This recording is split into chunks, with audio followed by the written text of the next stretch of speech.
চিন্তা করলো যে আমাদের দেশের জন্য। ঠাকুরগাঁয়ের হরিপুর উপজেলায় ওয়ার্ল্ড ভিশন বাংলাদেশের উদ্যোগে কৃষকদের দক্ষতা বৃদ্ধি ও উৎপাদন বাড়ানোর লক্ষ্যে অগ্রণী কৃষক প্রশিক্ষণ ও বীজ বিতরণ কর্মসূচি অনুষ্ঠিত হয়েছে। রবিবার দুপুর 12টার সময় উপজেলার বাকুয়া ইউনিয়নের ফেডারেশন নির্বাচিত 120 জন কৃষকের মাঝে জিঙ্ক সমৃদ্ধ উন্নত জাতের ধানের বীজ ধান 72, 74, 102 বিতরণ করা হয়। এ সময় কৃষকদের আধুনিক কৃষি প্রযুক্তি, সুষ্ঠু বীজ ব্যবস্থাপনা, সার ও কীটনাশকের সঠিক ব্যবহার বিষয়ে প্রশিক্ষণ প্রদান করা হয়।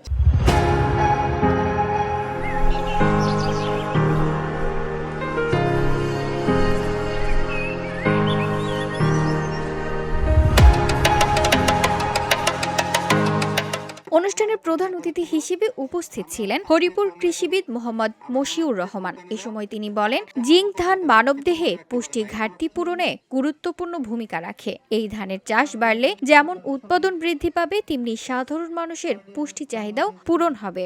তো এই জিনিসগুলো ঘটতেছে কেন? কারণ আমাদের যে মেধাশক্তি, এই মেধাশক্তিটা দিনে দিনে কমে যাচ্ছে। অর্থাৎ আমাদের বাবা মারা যেমন মেধাবী ছিল, আমরা তাদের থেকে কম মেধাবী। আবার আমাদের যে সন্তানেরা, তারা হচ্ছে আরো কম মেধাবী, কিছু মনে রাখতে পারে না, এরকম হচ্ছে না। তো এইটার প্রধান কারণ হচ্ছে যে আমাদের জিঙ্কের অভাব। তো সরকার চিন্তা করলো যে আমাদের যেমন আনারের মধ্যে জিঙ্ক আছে, আবার খেজুরের মধ্যে জিঙ্ক আছে। তো আনারের কেজি মিনিমাম কমপক্ষে 500 টাকা কেজি না, আবার খেজুরের একটা ভালো খেজুর কিনতে গেলে কমপক্ষে 700 টাকা কেজি।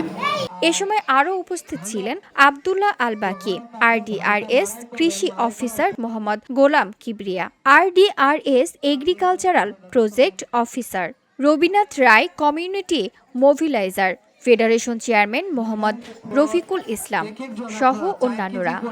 3 জনটাকে ধান দেবেন। বীজ পেয়ে কৃষকরা সন্তোষ প্রকাশ করে বলেন, এই উদ্যোগ তাদের উৎপাদন বৃদ্ধিতে গুরুত্বপূর্ণ ভূমিকা রাখবে।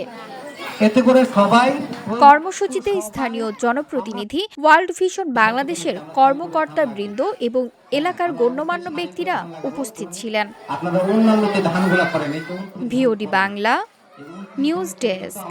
জিঙ্ক ধানের আপনার সময়